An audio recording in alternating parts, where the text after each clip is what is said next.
Pilar Fernandez. Hello, Mayora. Magandang hapon po. Magandang hapon po sa inyo lahat. Siyempre sa kay Kuya Ben and Tizeni at ang kanyang pamilya, lahat ng mga kaibigan, mga relatives. Magandang hapon po sa inyo lahat. Alam nyo, totoo po yan, ang dami kong trabaho for today. Pero sabi ko, sandali lang, maiwan kayo muna. Kailangan kong i-greet si Kuya Ben at si Ate Zen, si Kagawad Seni. Imagine, 50 years, ang galing pa kumanig si Kuya Ben.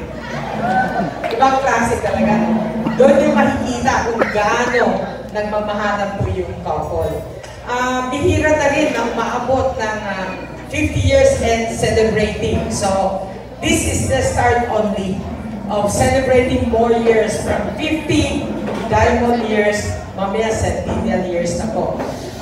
Sana po you always stay in love. Nakikita naman po namin dahil suki po ako sa bahay nila. Marami pa po invitado po pag meron silang okasyon.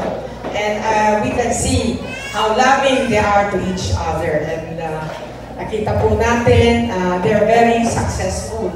Imagine, may sila from Hawaii. Tama ba? From Hawaii to celebrate dito po sa Dagupan, kasama po ang mga kamag-anak, mga members of the family. Sana po, you will always stay healthy, loving. Sana po, mas mahaba pa po.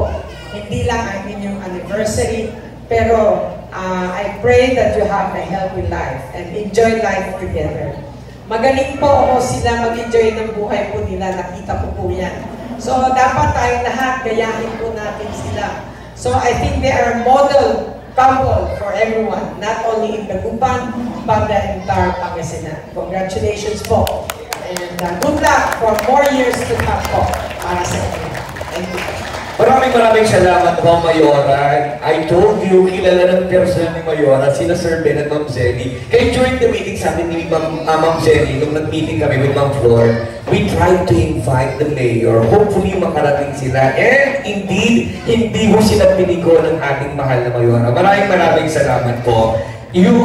Actually, they were really expecting na makita ho kayo at natutuwa naman ho kami.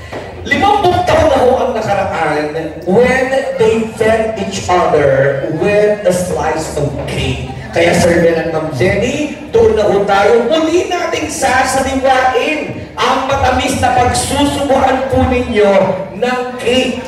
Dito po, ayan, bonggang-bonggang ating